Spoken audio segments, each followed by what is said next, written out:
Hey guys! Tonight we're settling in with something a little sandy, a little sun-bleached, and very, very old. So go ahead and dim the lights, get comfy, maybe grab a blanket, preferably not one woven out of papyrus, because that just sounds itchy, and let your eyes get a little heavy. Because tonight we're gliding back about 5,000 years. Back to the land of endless dunes, extremely dramatic gods, suspiciously well-organized bureaucracy, and more dysfunctional royals than you can shake a crook and flail at. Yeah, we're doing the entire history of Egypt, slowly, sleepily, and with all the petty dynastic chaos you secretly want.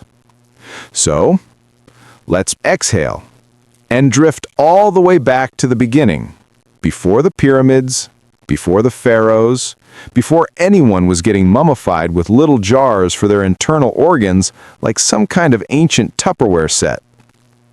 We're starting at the slow simmer of the Nile Valley, long before it became the world's favorite cradle of civilization. Floating down the Nile before Egypt was Egypt. So picture this. It's around 6000 BCE. Europe is still basically a forest full of cold, confused farmers. Mesopotamia is doing its own thing with clay tablets and passive-aggressive city-states. And in northeastern Africa, small groups of people start hanging around this long green ribbon of land carved by the Nile. And honestly, you kind of can't blame them. Because the Nile was basically ancient nature's cheat code. Every year, it flooded, gently, like a polite house guest, and left behind a nice layer of nutrient-rich silt, perfect for farming. And since the surrounding desert was about as welcoming as a sun-baked parking lot, no one could easily invade, which is always a plus. So communities start forming. Little villages, then bigger ones, and then, because people anywhere in any era cannot resist trying to out-organize each other, you get small regional leaders, mini-chiefs, proto-kings, whatever term you want. Their job is basically look after the grain, don't let people starve, and try not to annoy the river gods. But very soon, these little villages get competitive, because of course they do.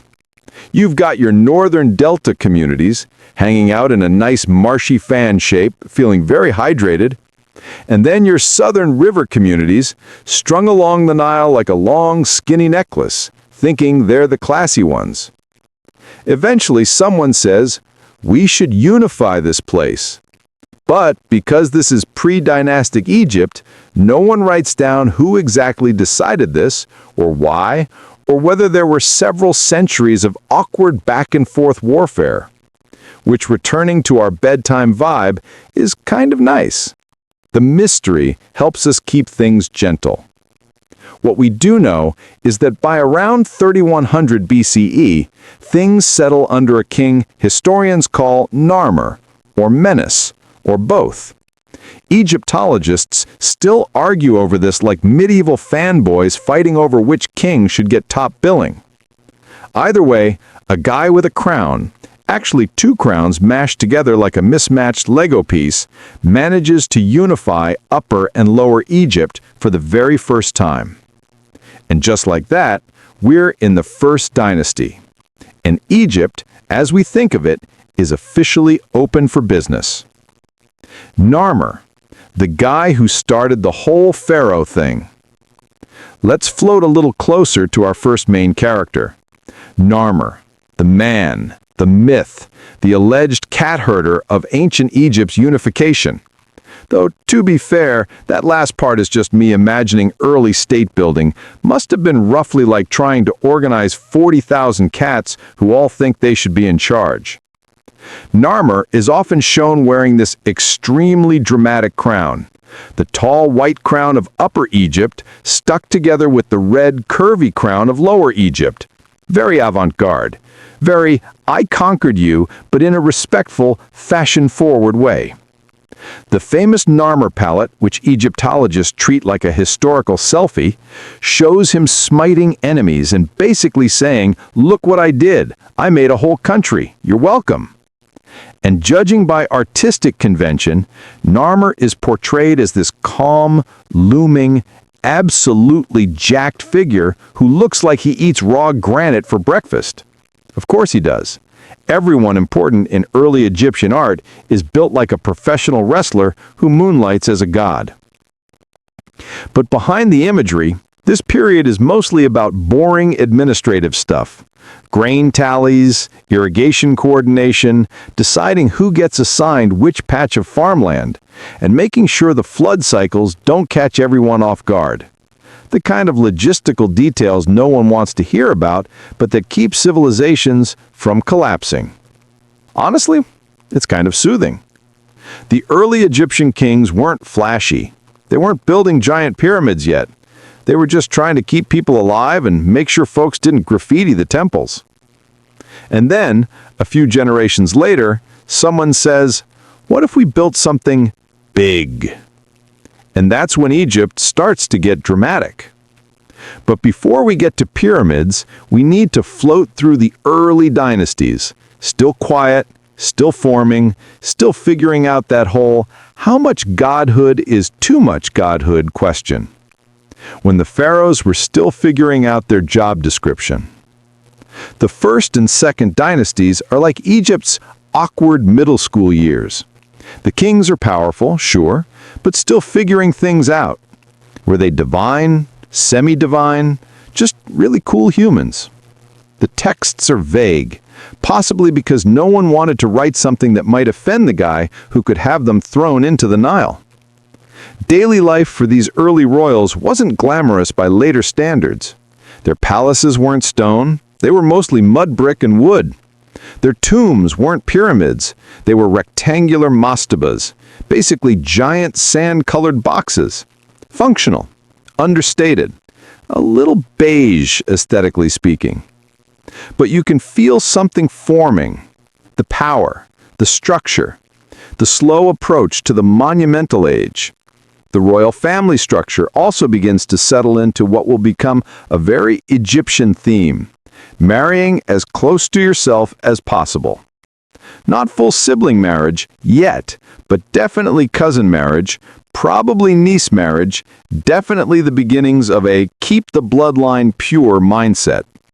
Which is historically charming until you remember it eventually results in rulers who look like their facial features were assembled using leftover clay. Anyway, the early dynasties tick along, leaving behind pottery, tomb markers, and vague hints of political drama we'll never fully understand, because writing is still in the "we're doing our best" phase. No long histories, just names and symbols. Enough to tease, never enough to satisfy. But then, around 2680 BCE, a new king steps onto the scene. And Egypt says, "Okay, let's finally build something ridiculous." Djoser, the first pharaoh who said, "Let's make it tall." Enter Djoser, ruler of the third dynasty, the man who decided Egypt needed a more interesting skyline. Djoser wanted something impressive for his tomb, something durable, something that wouldn't collapse into a sand pile after a particularly moody flood year. And for that, he turned to a man named Imhotep. Yes, that Imhotep. Not the Mummy movie villain, but the actual historical one. A high priest, architect, doctor, and all-around overachiever who probably made everyone else feel underqualified. Imhotep looks at the traditional mastaba tomb and says, "What if we just stack them? Like one on top of the other, but make it cute." And thus, the step pyramid at Saqqara is born. The world's first large-scale stone monument. A prototype pyramid. A giant architectural Jenga tower that still manages to look serene. And honestly, it's very on brand for Egypt. A little bold, very stable, slightly extra. Djoser becomes a legend. Imhotep gets deified centuries later because Egyptians were really into giving high-achieving nerds divine status. And Egypt learns that building huge things out of limestone is extremely addictive. Which leads us, slowly, gently, drifting with the evening breeze to the next dynasty, and the real reasons people visit Egypt today. Snefru, the pharaoh who built 3 pyramids because apparently one wasn't enough. So now we drift into the 4th dynasty, a dynasty that basically wakes up one morning and says, let's build monuments so big future civilizations will accuse us of using aliens. And at the head of this architectural obsession is Snefru, who might honestly be the most inadvertently hilarious pharaoh simply because he could not stop building pyramids. Most kings build 1. Snefru builds 3. Welcome back, everyone. Let's settle in again. Adjust your pillow. Get cozy. Maybe take a slow breath in and out, because we're gliding deeper into the Old Kingdom, gently drifting over the sands like a very tired falcon who's honestly just done with the heat. In Part 1, we watched Egypt go from scrappy little Nile villages to the land of let's build enormous limestone triangles for fun. But after the 4th dynasty, after Khufu, Khafre, and Menkaure had their architectural moment, things start changing. Not dramatically, more like a slow fade-out. The kind of decline you barely notice happening until one day someone says, wait, where did all the tax revenue go? This is the 5th and 6th dynasties, also known as the era when pyramids shrank, priests rose, and Egypt's royal household began its first major descent into dysfunction. Not the dramatic kind, more like the forgot to file paperwork kind. So let's drift forward, into a time when kings are still important, but the real power is slowly, politely, and somewhat passive-aggressively migrating toward the temples. The 5th dynasty, when the sun cult got a little too influential. By the time we roll into the 5th dynasty, Egypt has collectively decided that the sun god Ra deserves a lot more attention. Like a lot. Imagine if the entire government pivoted to a solar power cult that slowly started taking over the federal budget. Same vibe. So the early 5th dynasty kings build sun temples. They're not pyramids. They're more like big open-air complexes with altars and obelisks. The ancient Egyptian equivalent of installing a giant skylight and saying, yes, this is where enlightenment happens.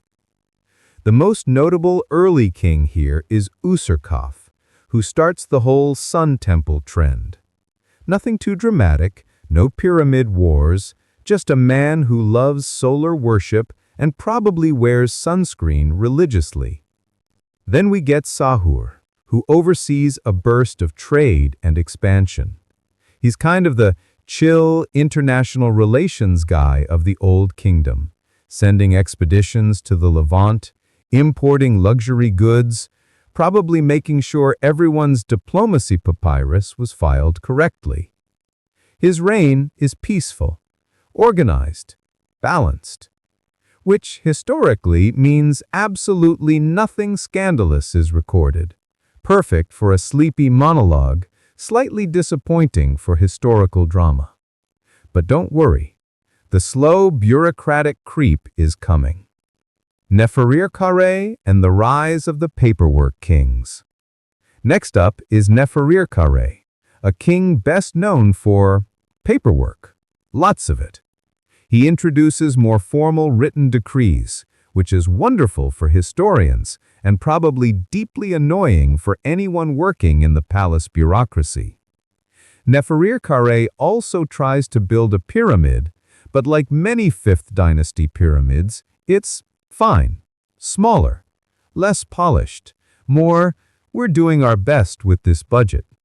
Because let's be honest, the economy is shifting, the priesthood is getting wealthy, and the old kingdom is quietly turning into a spreadsheet. During his reign, the priests of Ra absolutely flourish. They gain land, income, influence, political leverage, all the things that usually signal a monarchy should start worrying a little. But do the kings worry? Not particularly. They're still convinced they're gods on earth, very chill about it. Unas, the poet king, who added spells to his pyramid. As we float gently along, we reach Unas, the last king of the 5th dynasty. And he does something interesting. He adds long religious texts to his pyramid, the famous pyramid texts. They're spells, rituals, instructions for the afterlife, kind of like an ancient beginner's guide to not getting lost in the underworld. Very thoughtful of him. Unas himself seems to have ruled peacefully. His pyramid is small, but the inscriptions are beautiful. And the whole vibe is very quiet, intellectual pharaoh who doesn't want trouble. But when Unas dies, the dynasty ends. Not with a bang, but with a soft administrative sigh. And Egypt drifts into the 6th dynasty, home to Egypt's first truly dysfunctional royal families. Not in the Game of Thrones way, we're still keeping things sleepy, but in the too many relatives in too many cushy jobs way. Teti. Assassination? Maybe. Probably. But let's not make a big deal out of it. We ease now into the 6th dynasty, beginning with a king named Teti. Now, Teti is interesting. Some later ancient sources claim he was assassinated by his own guards, which is very messy, very dramatic, and therefore extremely not in line with tonight's bedtime tone. So, instead, let's say, Teti may have experienced an unexpected leadership transition. There, soft, polite, the kind of phrase a sleepy royal scribe might write if he didn't want to get in trouble. What we do know about Teti is that during his reign, the power of the provincial nobles, the nomarchs, begins to rise. These are local governors who start accumulating land and influence, like early hoarders of political capital. Add in the increasingly powerful priesthood of Ra and the unusually wealthy royal in-laws, and you start to see why the monarchy's grip gets a little slippery. But Teti's son, Pepi I, takes over next, and he tries to fix things. Tries. Pepi I, the king with too many scandals for someone this mild-mannered. Pepi I, whose reign lasts for decades, is a bit of an enigma. His rule is long, stable-ish, and full of building projects, but he also deals with one of the Old Kingdom's spiciest moments. And even that is delivered in the bored, bureaucratic whisper. One of his queens, possibly Queen Weret Yamtes, is accused of plotting against him. This involves attempted assassinations, questionable alliances, and a lot of uncomfortable palace gossip. But because this is ancient Egypt, where everyone is extremely polite in writing, the record describes the scandal in the least dramatic possible terms. Basically, a queen may have acted improperly. Classic understatement. Pepi I survives the drama, continues ruling, expands trade, builds pyramids, raises his son, who becomes one of the longest reigning monarchs in human history. And that brings us to Pepi II, the boy king who ruled so long Egypt just wore out. Pepi II takes the throne as a child, like a small child, possibly 6 years old. Imagine being a first grader and being told, "Here's an entire civilization. Don't break anything." To be fair, he tries. He really does. But then he becomes a teenager, then an adult, then an elder adult, then an extremely elder adult. Pepi II rules for around 90 years. That is not a typo. His reign is so long that by the end, the central government has basically dissolved into a loose network of local governors doing whatever they want. Because after 8 or 9 decades, people stop pretending the palace is in charge. Pepi II's reign is the ancient Egyptian version of a monarch outliving every functional part of their government. He may also be the origin of a weird story from later eras, that he kept a room filled with honey-covered naked servants to attract flies so they'd leave him alone. There is no evidence this is real, but ancient historians repeat it because it sounds like something a deeply bored 95-year-old pharaoh might find amusing. Whether true or not, Pepi II's reign ends with Egypt exhausted, central authority weak, the economy strained, the nomarchs basically doing their own thing, and the priesthood richer than ever. And so Egypt drifts into its first great period of collapse, which in classic Egyptian style is politely called the First Intermediate Period, even though it's essentially a century of "please hold, our civilization is temporarily." Welcome back, everyone. Let's go ahead and loosen the shoulders a little, maybe shift under the blanket. Let your mind sink back into that slow, calm desert breeze mood, because we're sliding into one of Egypt's most peaceful eras, the Middle Kingdom, the ancient equivalent of a long, deep exhale after a stressful century of political chaos. If the Old Kingdom was Egypt's golden age, and the First Intermediate Period was the nation taking a slightly inconvenient nap, the Middle Kingdom is the thoughtful, introspective comeback, the era where the pharaohs say, "All right, let's try this again, but with better planning." And presiding over this reboot is our unification king, Mentuhotep II, who is basically Egypt's early version of a bring-back-stability politician. Except instead of posting optimistic campaign videos, he builds temples and defeats rivals in perfectly understated ways. So let's drift into this calm rebuilding, softly, smoothly, with just the right amount of dynastic weirdness to keep things cozy. Mentuhotep II, the man who put Egypt back together, with minimal drama.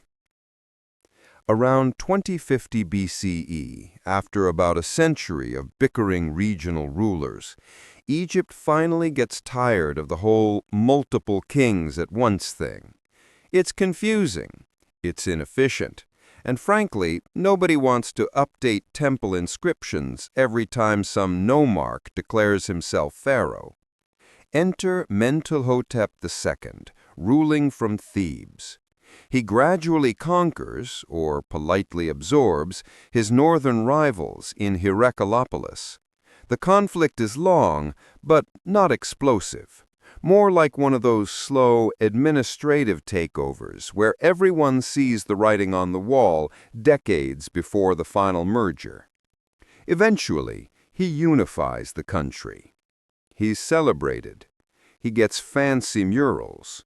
He becomes the founder of the Middle Kingdom proper. Mentuhotep II builds a gorgeous funerary complex at Deir el-Bahari, the very same valley where Queen Hatshepsut will later show everyone up with her much larger temple. But Mentuhotep's is still impressive, elegant, peaceful, very earthy minimalist chic. His reign is the reset button Egypt desperately needed. And then, after his peaceful, stabilizing rule, the country hands things over to the 12th dynasty, which is where things get interesting, in that calm, slightly dysfunctional Egyptian way. Amenemhat I, the pharaoh who discovered paranoia, works both ways. Now we float into the 12th dynasty, starting with Amenemhat I, a king who seems to have believed strongly in two things: centralizing government power and not trusting anyone, including possibly his own family. Amenemhat I wasn't noble-born. He rose through the ranks, which means he arrives on the throne with that worked-my-way-up energy, ambitious, organized, maybe slightly suspicious of aristocrats. He moves the capital north to a brand-new city called Egettau, which conveniently lets him supervise the entire country from a strategic spot. Very clever, very controlling, very manager who insists on sitting where he can see all the cubicles. Sadly, or predictably, Amenemhat I is eventually assassinated, possibly by palace guards, possibly in a conspiracy, possibly after a long period of building resentment. Or maybe someone just got tired of his micromanagement style. We don't know. The records stay politely vague, as always. But his son, Senusret I, takes over and continues the project of rebuilding Egypt's dignity. Senusret I is the kind of pharaoh that makes later kings look lazy. He builds temples. He strengthens borders. He improves trade. He micromanages nomarchs until they stop acting like independent royalty. He creates beautiful art and refined statuary. Basically, he's the Middle Kingdom's "we are absolutely thriving" poster child. Under him, Egypt reestablishes control over Nubia, southern neighbor and eternal frenemy, strengthens its forts, and sets up trade routes with the Near East. It's not glamorous work, but it's extremely effective. If the Old Kingdom pharaohs were bodybuilders carving mountains into pyramids, Senusret I is the soft-spoken accountant who quietly prevents the company from going bankrupt. We love that energy. And after his long and stable reign, we roll into a century of calm, organized calm, the Middle Kingdom's signature vibe. Senusret II and Senusret III, the golden boys of Middle Kingdom efficiency. Next up is Senusret II, who's like the wholesome, efficient middle sibling. His reign is peaceful, productive, almost soothingly uneventful. He focuses on irrigation projects in the Fayum region, turning swampy land into fertile land. He's basically the "let's improve agriculture" pharaoh. No scandals, no wars, just crops flourishing and farmers getting their grains in on time. Then comes Senusret III, who takes the Middle Kingdom's organizational energy and cranks it up to intense overachiever. Senusret III reorganizes the provinces so that nomarchs lose much of their autonomy.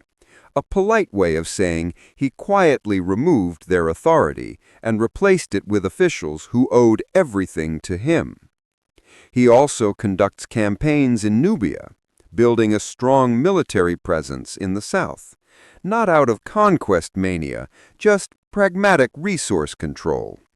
Nubia had gold, Egypt wanted gold. Everyone involved knew their roles. Senusret III is so influential that Egyptians treat him almost like a demigod for centuries. Later royal families look back on him and say, "Now that is how you run a kingdom." Calm, efficient, slightly intimidating. But the true jewel of the dynasty is his successor, Amenemhat III, the king who built stuff and then built more stuff. Amenemhat III presides over the absolute peak of the Middle Kingdom. Think of him as the "let's make everything nice" pharaoh. He continues irrigation projects, expands mining expeditions, improves fortresses, builds massive monuments, and just overall thrives. He constructs 2 pyramids, one at Dashur, which didn't go so well structurally, and one at Hawara, which the Greeks later dub the labyrinth. Not literally a maze you'd get lost in, but a massive, complicated temple complex with enough rooms and corridors to confuse even a seasoned royal administrator. Amenemhat III's reign is long and prosperous, but toward the end, cracks begin to show. Not dramatic ones, just the slow erosion of power that happens when a government holds itself together for too long under one strong leader.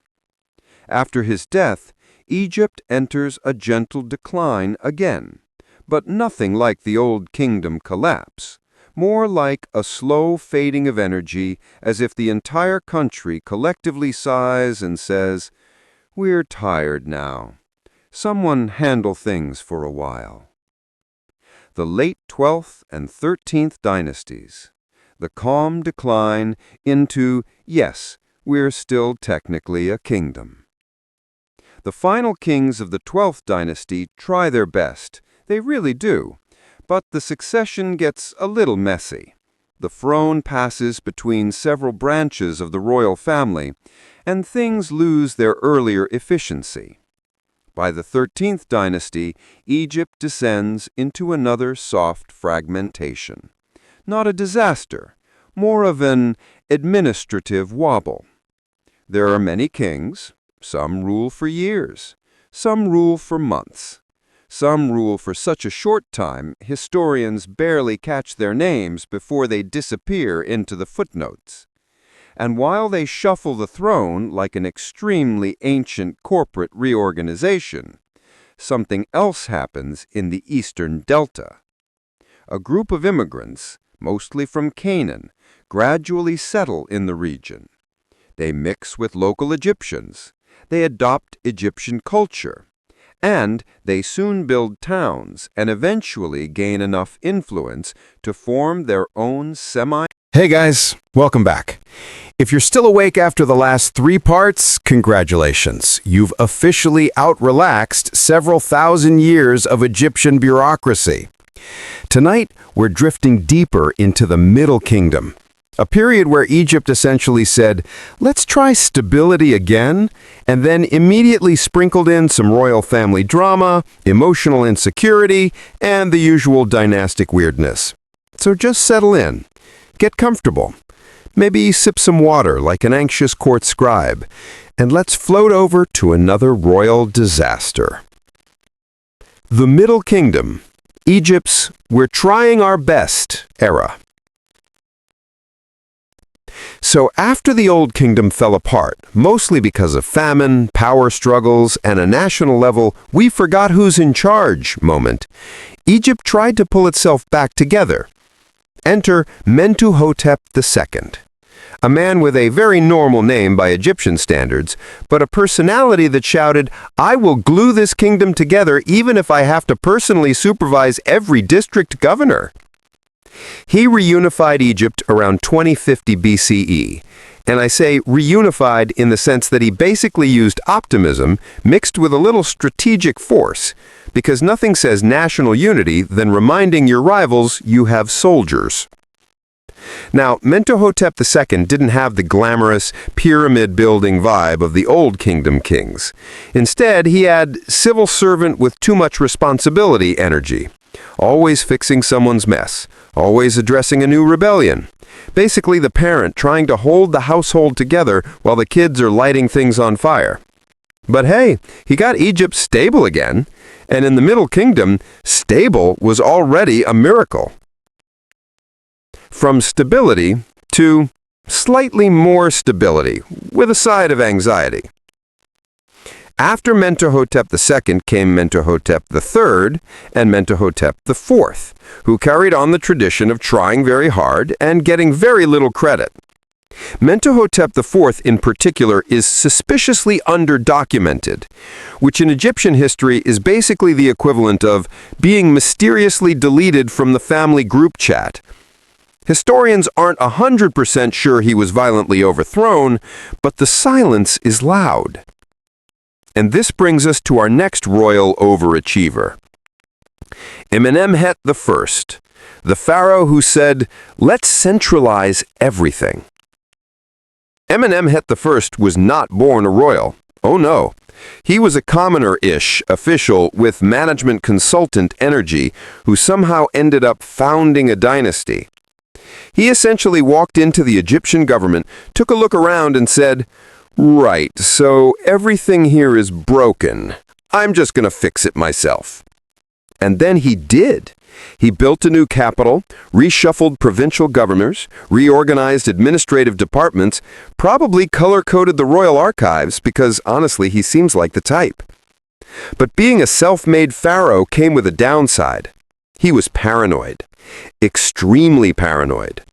So paranoid that he co-authored a piece of political propaganda called The Instruction of Amenemhet, where he literally warns his son about betrayal from beyond the grave. In it, he basically says, "Listen, son, trust no one, not even the bread guy, especially the bread guy." And unfortunately, this wasn't just fatherly caution. Amenemhet I was assassinated, likely by his own guards. So the paranoia, yeah, justified.